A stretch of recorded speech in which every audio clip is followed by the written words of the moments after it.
किसी को कैसे मंजूर होगा जो भाषा और जिस लहजे में माननीय सदस्य जी ने राणा सांगा के बारे में बोला है।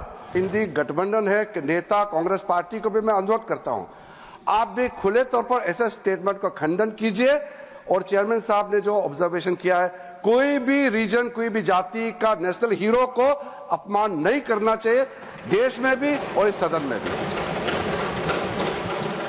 इस देश में जो भी पैट्रियट्स हैं, देश के लिए लड़े हैं, उनका मैं सम्मान करता हूं।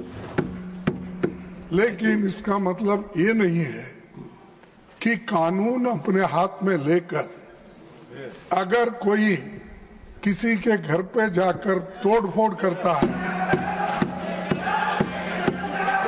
ये और तोड़फोड़ करता है, अगर उसकी संपत्ति को तोड़ता है, ये कभी हम नहीं मानेंगे। इसको मैं खंडन करता हूं। सर, जो अभी कहा है, हम लोग तो पूरा एग्री है, आपने देश का सेंटीमेंट को रखा है। मैं सिर्फ इतना पूछना चाहता हूं, हम लोग दिल से मानते हैं आपने जो कहा वो बहुत सही कहा और देश का सेंटीमेंट है। हमारे कांग्रेस पार्टी और बाकी लोग भी इससे सहमत है कि नहीं, एक बार बता दीजिए। क्योंकि मैं मानता हूं, अभी हमने खुद रुकाया अपने पार्टी के एमपी को, ठीक, चेयरमैन का बात सुन लीजिए। और इस सदन में देश का हीरो को अगर इंसल्ट करता है तो मैं नहीं मानता हूं कि ये मुद्दा सिर्फ हमारे रामजीलाल सुमन जी का अकेला का है। वो बहुत सीनियर एमपी है, हम लोग लोकसभा में भी साथ रहे हैं, कई साल पहले भी यहाँ आए हैं। इसको मैं इज्जत देता हूं व्यक्तिगत तौर पर, एक साथी के तौर पर। लेकिन जो राणा सांगा को लेकर के जो वक्तव्य दिया, अगर यहाँ से हटा भी दिया, वो बाहर सोशल मीडिया और न्यूज में तो वो तो बिल्कुल चल रहा है।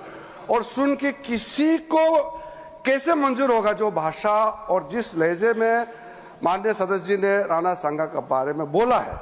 इसलिए मैं आपके बात को सहमत करते हुए मेरा तरफ से ये दरखास्त है, हम लोग आपका स्टेटमेंट को, ऑब्जर्वेशन को एंडोर्स करते हुए, विशेष करके जो इंडी गठबंधन है कि नेता कांग्रेस पार्टी को भी मैं अनुरोध करता हूं, आप भी खुले तौर पर ऐसे स्टेटमेंट का खंडन कीजिए और चेयरमैन साहब ने जो ऑब्जर्वेशन किया है, कोई भी रीजन, कोई भी जाति का नेशनल हीरो को अपमान नहीं करना चाहिए, देश में भी और इस सदन में भी। माननीय मल्लिकार्जुन खड़गे जी।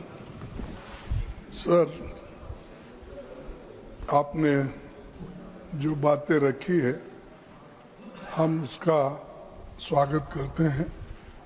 और इस देश में जो भी पैट्रियट्स हैं, देश के लिए लड़े हैं, उनका मैं सम्मान करता हूं। लेकिन इसका मतलब ये नहीं है कि कानून अपने हाथ में लेकर अगर कोई किसी के घर पे जाकर तोड़फोड़ करता है, ये और तोड़फोड़ करता है, अगर उसकी संपत्ति को तोड़ता है, ये कभी हम नहीं मानेंगे। इसको मैं खंडन करता हूं। इस चीज को आपके बात से सहमत है, लेकिन इन्होंने वो मुद्दा उठाकर एक पे जान मारने की कोशिश करते हैं, उसके घर पे जाते हैं और उसकी गाड़ी तोड़ते हैं, घर तोड़ते हैं।